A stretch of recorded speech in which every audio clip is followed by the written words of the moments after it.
Hello students, welcome to my YouTube channel. आज हम बात करेंगे उनके बारे में जो लॉ को as a career field choose करना चाहते हैं।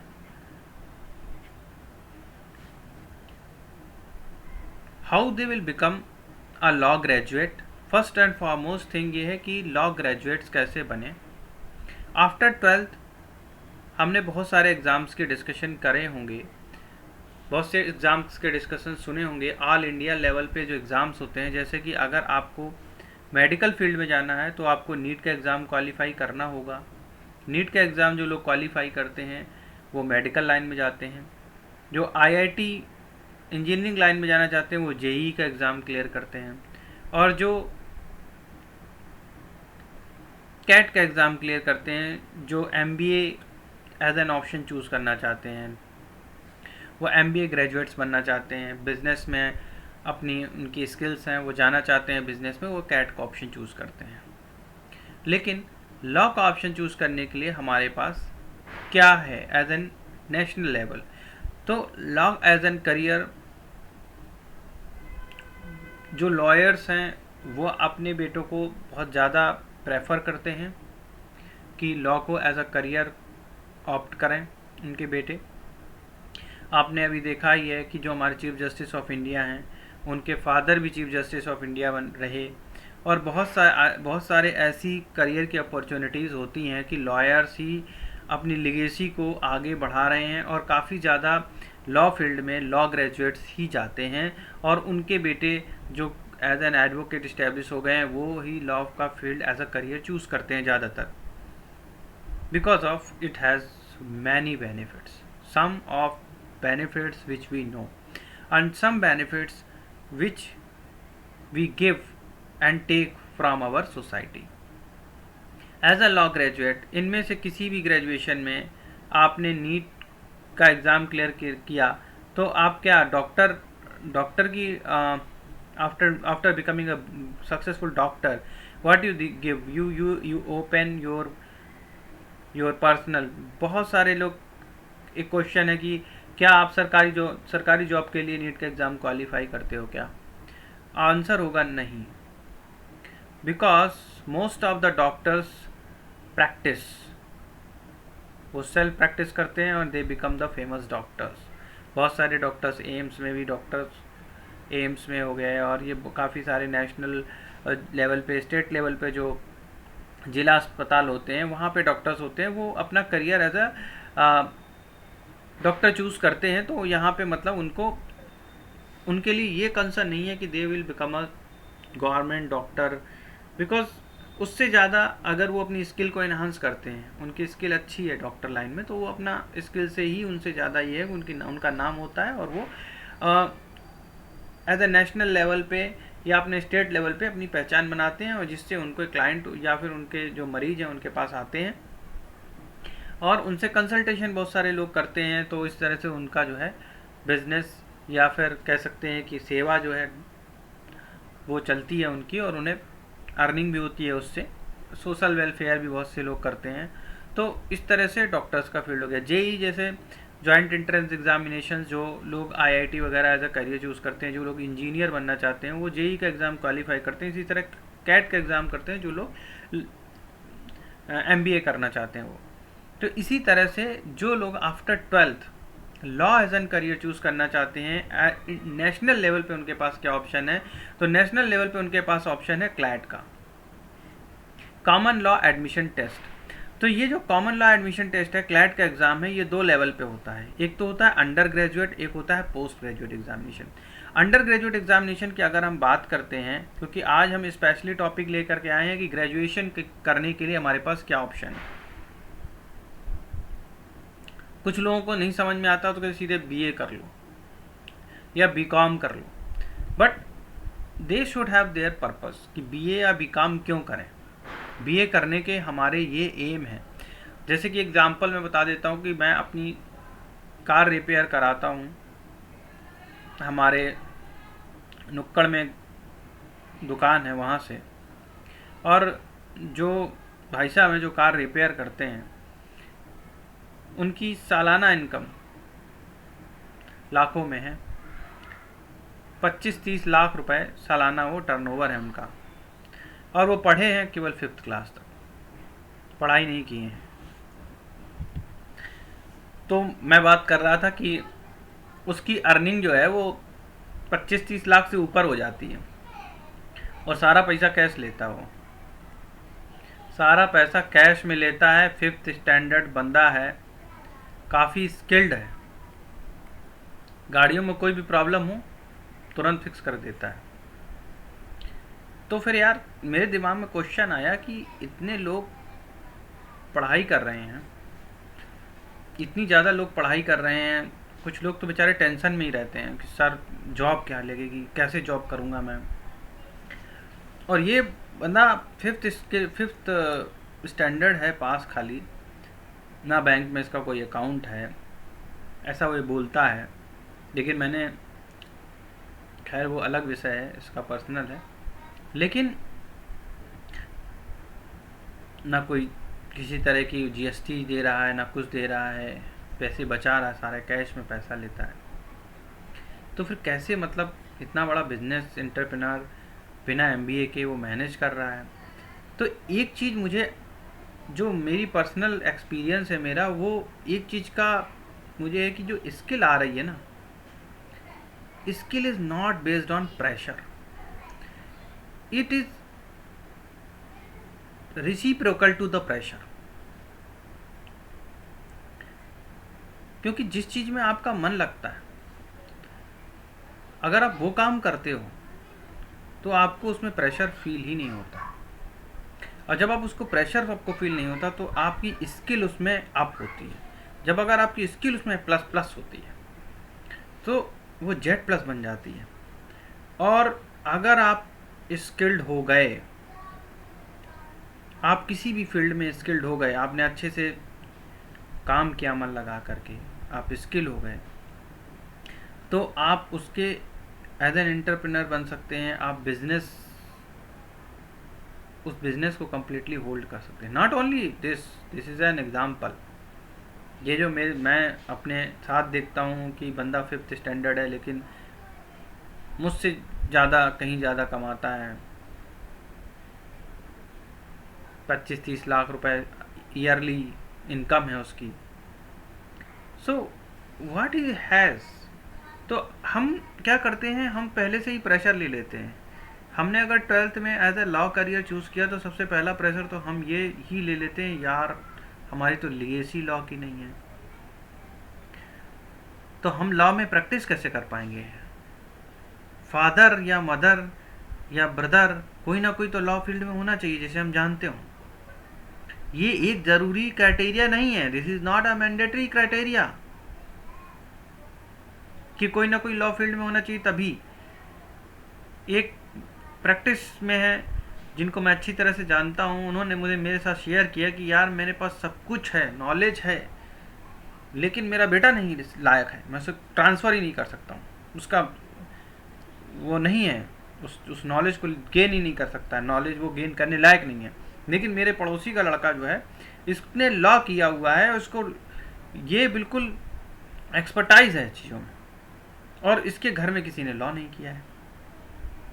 और उसका लड़का उसके घर में गया तो उसने पूछा कि तुमने लॉ क्यों चूज़ किया, why you choose law as a career, इसमें तो कुछ नहीं है, इस लॉ के करियर में कुछ है नहीं, तो तुमने लॉ का करियर चूज़ क्यों किया।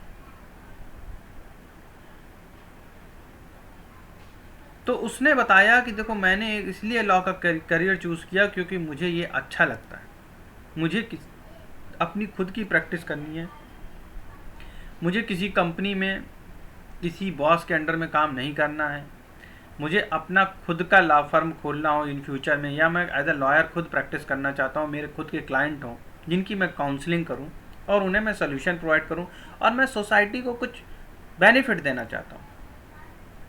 बहुत सारे लॉयर्स जो आज पॉलिटिक्स में हैं वो यही सोच करके लॉ ज्वाइन किए थे कि नहीं कुछ करना है, सोसाइटी को कुछ बेनिफिट देना है, और देखो बेनिफिट सोचते सोचते वो पॉलिटिशियन बन गए, क्योंकि कहीं ना कहीं से सोसाइटी के किसी न किसी व्यक्ति से इंटरेक्ट किया होगा, कुछ ना कुछ किया होगा। तो ये सब्जेक्ट एक अलग मैटर है। मेन कंसेप्ट बताने का ये है कि प्रेशर थ्योरी जो है ये एक बहुत ही गलत थ्योरी है कि जो 12th का बच्चा होता है उसको जो गार्जियन होते हैं वो क्या कहते हैं कि बेटा मार्क्स मार्क्स लेके आओ, 100 में से अगर आपके 80 मार्क्स नहीं है तो आप बेकार हैं। जो ये थ्योरी है यही फेलियर है, क्योंकि कहीं भी चले जाइए, यूएस में चले जाइए, यूके में चले जाइए, ये मार्क्स का कंसेप्ट या कंपैरिजन का कंसेप्ट कि उसके 80 नंबर आ गए तुम्हारे यार 50 ही नंबर है, इस तरह का कंसेप्ट कहीं पर भी नहीं है। ये इन्फीरियरिटी कॉम्प्लेक्स है जो एक स्टूडेंट के दिमाग में कि वो ख़राब है, ये 12th क्लास से उसके ही गार्जियन के द्वारा बिठा दी जाती है। और वो एक हंटर की तरह के हंटर पढ़ाई किया, हंटर पढ़ा, अब नहीं पढ़ाई किया। जिसका पढ़ने में मन लगता है वो बिना किसी हंटर या चाबुक के पढ़ता है, और जिसका नहीं लगता है वो उसका किसी न किसी चीज़ में मन लगता होगा, और पढ़ाई वाली चीज़ में भी मन लगता होगा। बहुत सारे ऐसे इंजीनियर्स हैं जिनकी 40% मार्क्स हैं 12th में, लेकिन दे आर गुड इंजीनियर्स। विश्वास नहीं होगा आपको, you will not believe, they are very good engineers. And 80% marks वो डरते ही रहते हैं कि अरे यार मतलब मैं तो बीटेक में मेरे मेरे मार्क्स कम ना हो जाएं, मेरे ऐसे मार्क्स कम ना हो जाएं, ये क्या सोचेगा मेरे बारे में। और वो जो 40% वाला बंदा है उसने अगर उसको प्रोग्रामिंग क्योंकि आती है, क्योंकि उसे प्रोग्रामिंग अच्छी लगती है, इसलिए वो कामयाब है। मैं ये नहीं कहता सारे 80% वाले जो मार्क्स ला रहे हैं वो ख़राब हैं और वो meritorious, because obviously they are good because they are concentrating on their study. लेकिन परसेंटेज क्राइटेरिया है ही नहीं। क्या यहाँ पे क्लैट में कोई परसेंटेज क्राइटेरिया है? मिनिमम परसेंटेज क्राइटेरिया जो है वो 45% मार्क्स है। मिनिमम क्राइटेरिया जो है यहाँ पे 45% मार्क्स है फॉर 12th अपियरिंग। अगर 45% मार्क्स हैं तो आप अपियर हो सकते हो। अपियर होने के बाद किसी के 80% है, किसी के 90% है, किसी के 50% है खाली, और 50% वाला टॉप स्कोर कर रहा है, तो क्या 12th का परसेंटेज उसके लिए मैटर करता है? नहीं करता। So study on your skills, work on your skills. जिस स्किल में लगता है आपको कि आप एक्सेल कर सकते हो, आपको वही स्किल चूज करनी चाहिए। ये नहीं कि पड़ोसी ने मैथ ले लिया है मैं मैथ में ही अच्छा करूँगा, या वो मेडिकल लाइन में चला गया है क्योंकि मेडिकल लाइन में बहुत ज़्यादा स्कोप चल रहा है आजकल, इसलिए मुझे भी मेडिकल में ही अच्छा मिलेगा, और पता चला 5-6 साल से नीट का एग्ज़ाम ही दे रहे हैं, क्लियर ही नहीं हो पा रहा है। क्योंकि आप 0.7% की क्राइटेरिया में IAS, PCS, नीट, इनका सक्सेस रेशियो बहुत कम है। 1000 में से 10, 12, 15 लोग ऐसे हैं जो सीरियसली अटेम्प्ट, मतलब सीरियसली पढ़ाई करते हैं अच्छे से और जो निकाल पाते हैं उस एग्ज़ाम को, और बहुत से अच्छे जो सीरियसली पढ़ाई भी कर रहे हैं वो भी उनका भी नहीं निकलता, क्योंकि टफ एग्ज़ाम है बहुत। लेकिन जिसका मन लगता है और जिसने पढ़ाई अच्छे से की उसका निकल जाता है। तो अब हम बात कर रहे थे क्लैट एग्जामिनेशन की। क्लैट का एग्जामिनेशन जो है, अगर one of the top universities हैं क्लैट की, जिसी तरह से नीट का एग्ज़ाम होता है डॉक्टर्स के लिए, जेई का एग्ज़ाम होता है तुम्हारा इंजीनियर्स के लिए, कैट का एग्ज़ाम होता है तुम्हारा MBA वाले ग्रेजुएट्स के लिए, इसी तरह से जो क्लैट का एग्ज़ाम है उस क्लैट में ऑल ओवर क्लैट के जो 23 कॉलेजेस हैं, 23 या 24, 22 या 22 प्लस कॉलेजेस हैं, 2 शायद और जुड़े, तो 22 कॉलेजेस में, टॉप कॉलेजेस में एडमिशन के लिए क्या क्राइटेरिया होता है। ये जो यूनिवर्सिटीज हैं ये one of the top universities in our country for in law field, national law universities. इनका जो एग्ज़ाम होता है वो, इनका जो एडमिशन होता है, इनमें क्या जॉब अपॉर्चुनिटीज़ होती हैं और who can choose law as a career. तो इसमें जो है कोई करियर ऑप्शन में ये नहीं है कि कौन किस स्ट्रीम से होगा, कि यहाँ पे मल्टीपल स्ट्रीम्स, कोई किसी ने साइंस ग्रेजुएट है, या कोई आर्ट ग्रेजुएट है, या फिर कोई कॉमर्स ग्रेजुएट है। सबसे पहला क्वेश्चन है कि जॉब अपॉर्चुनिटीज़ इन LLB, क्या जॉब अपॉर्चुनिटीज़ होंगी, और उसके पहले जो क्वेश्चन आता है who can choose law as a career. Law को करियर कौन लोग चूज़ कर सकते हैं, is there any specifications. 12th में कोई स्पेसिफिकेशंस है, कोई स्ट्रीम है जिससे लॉ का करियर वो चूज़ कर सकते, तो इसका आंसर नहीं, ऐसी कोई स्ट्रीम नहीं है। साइंस के ग्रेजुएट्स, आर्ट्स के ग्रेजुएट्स, कॉमर्स के ग्रेजुएट्स, ये सारे के सारे साइंस, आर्ट, कॉमर्स, किसी से भी 12th किया हुआ बच्चा वो लॉ के एंट्रेंस जो क्लैट का एग्ज़ाम है उसमें बैठ सकता है। क्यों ऐसा है? क्योंकि जो इसमें जो किसी तरह की स्पेशलिटी नहीं रखी गई, जैसे इंजीनियरिंग की या मेडिकल की पढ़ाई वही कर सकता है, वही एग्ज़ाम दे सकता है नीट का या जेई का जो साइंस स्ट्रीम से हो। लेकिन इसमें साइंस, आर्ट, कॉमर्स किसी भी स्ट्रीम से आपने 10+2 किया हो वो आप एग्ज़ाम के लिए एलिजिबल हो। Who can choose law as a career? तो एनी स्ट्रीम, किसी भी स्ट्रीम से आपने किया हो 10+2 आप क्लैट अंडर ग्रेजुएट प्रोग्राम के लिए एलिजिबल हैं। नाउ एडमिशन की बात करते हैं। तो एडमिशन का क्या क्राइटेरिया होता है, एडमिशन कहाँ पे के एग्ज़ाम कौन कौन से हैं?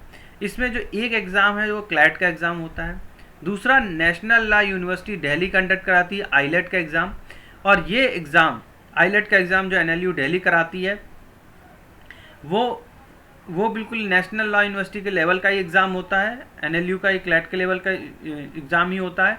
इसके बाद कुछ स्टेट यूनिवर्सिटीज़ जो हैं जैसे कि चौधरी चरण सिंह यूनिवर्सिटी मेरठ की, इलाहाबाद यूनिवर्सिटी हो गई, कानपुर यूनिवर्सिटी हो गई, छत्रपति साहू जी महाराज विश्वविद्यालय कानपुर, इलाहाबाद यूनिवर्सिटी हो गई, या फिर कह दो कि तुम मेवाड़ यूनिवर्सिटी हो गई राजस्थान की।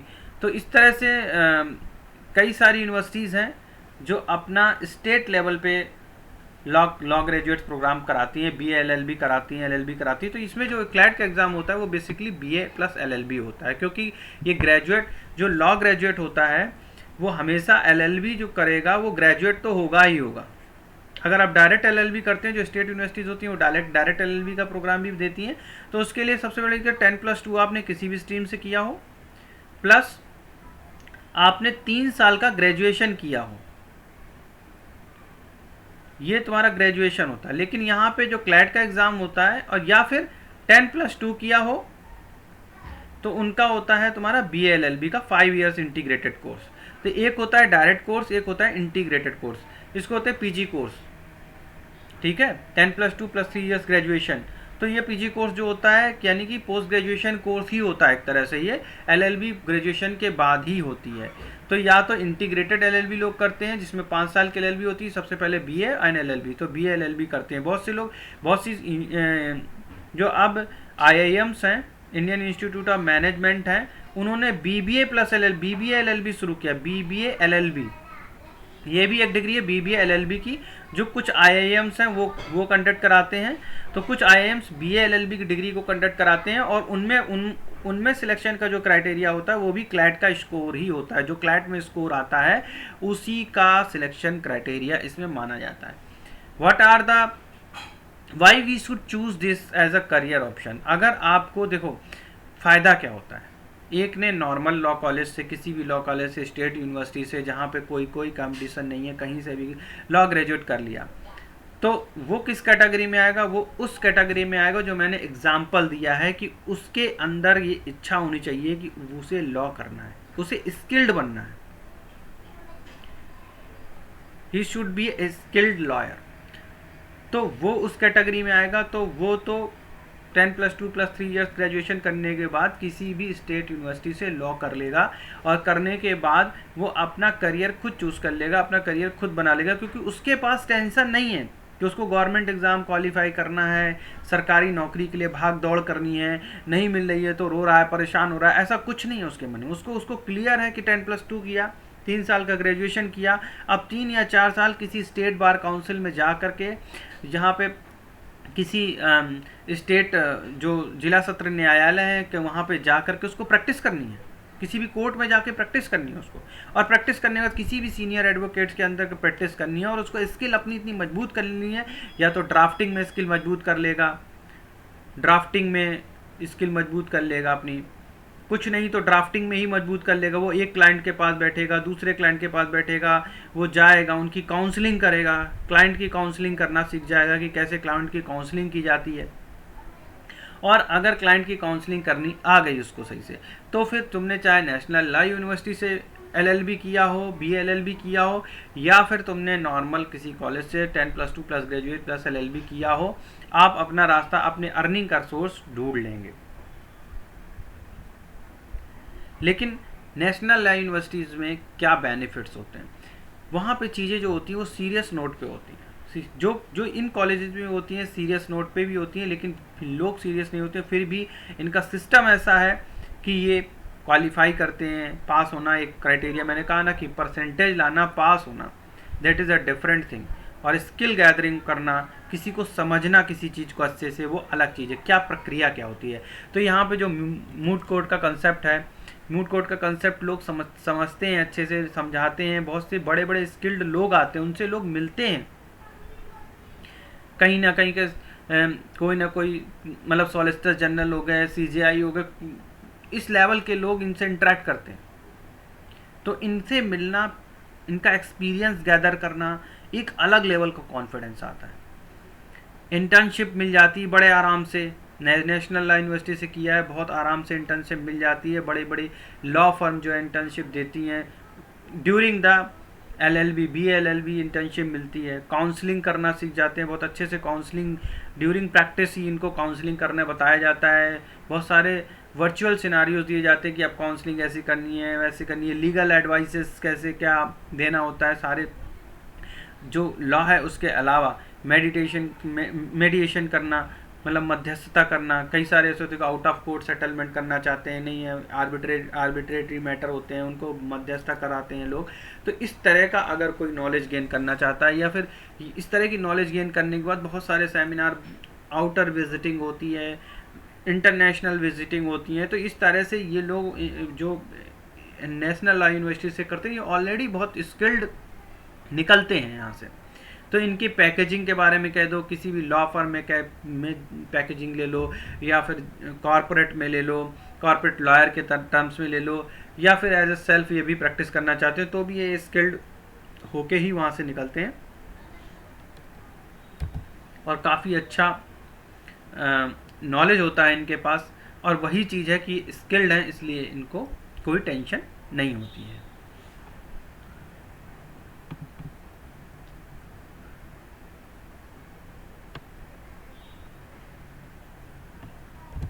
अब बात करते हैं कि इसके एग्ज़ाम की।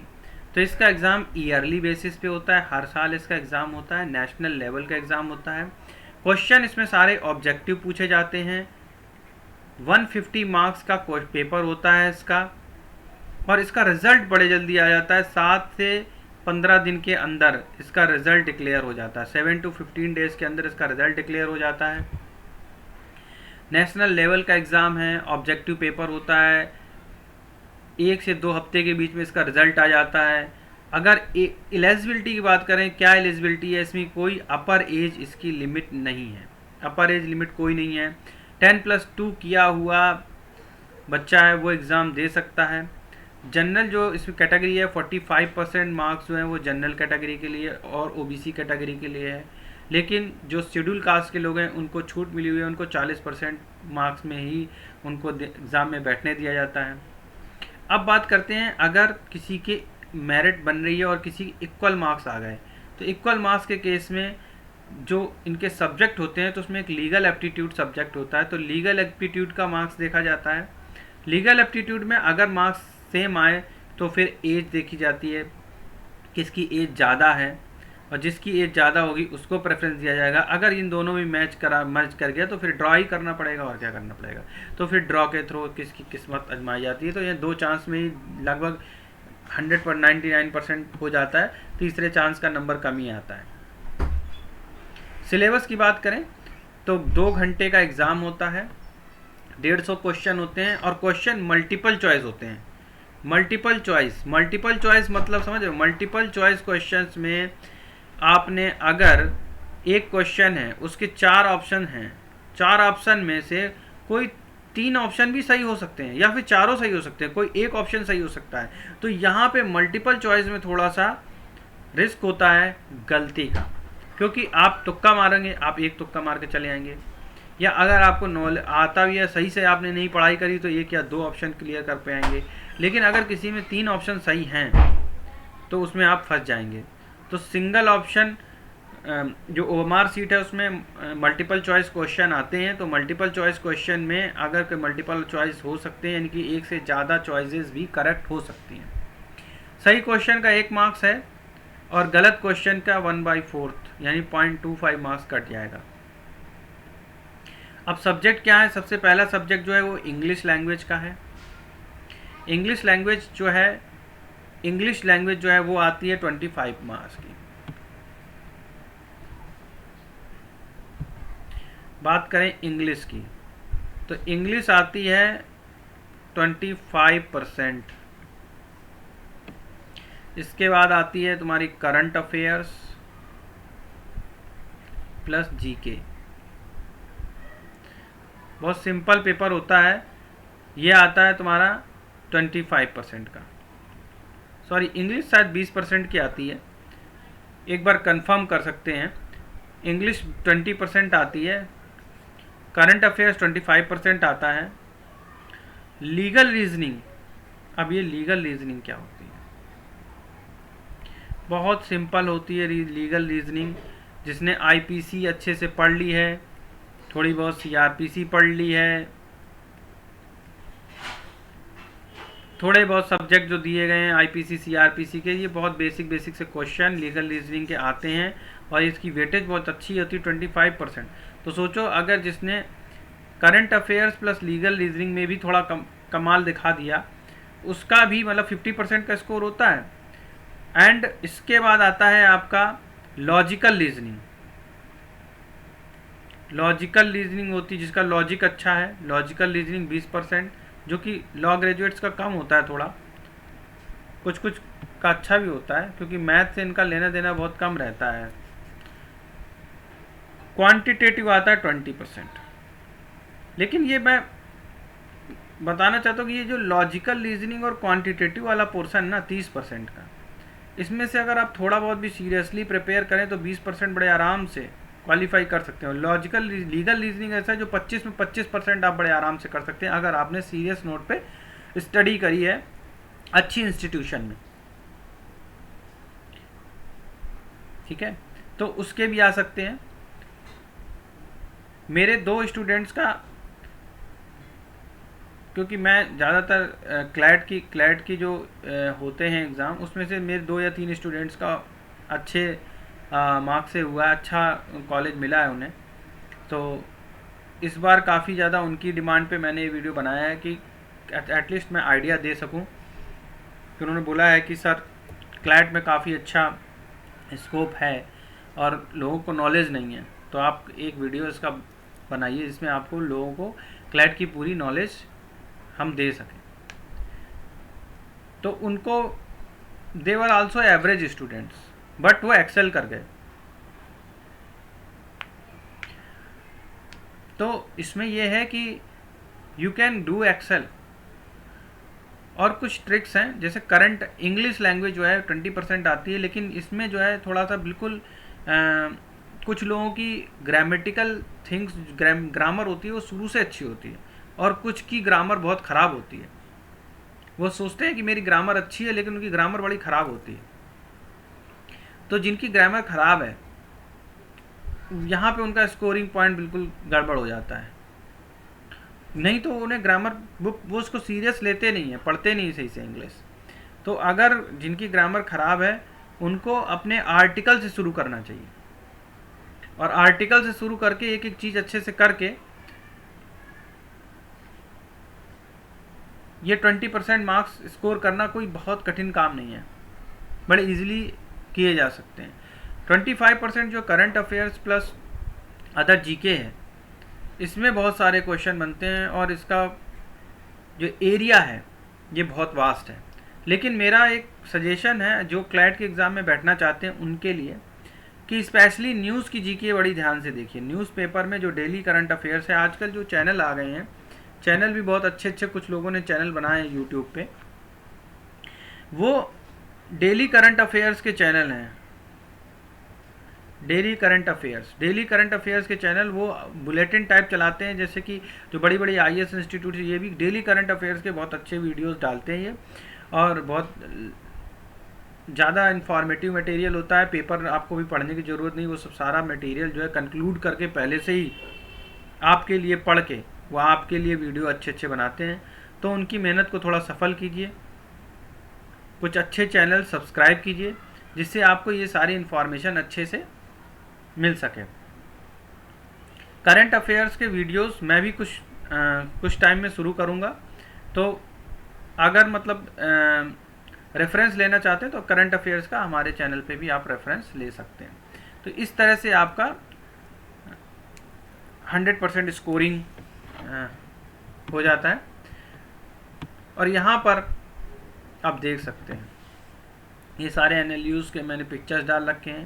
शानदार कैंपस होता है, बहुत अच्छी अच्छी चीज़ें होती हैं अंदर, और ये जो लाइफ होती है 5 इयर्स की, ये बहुत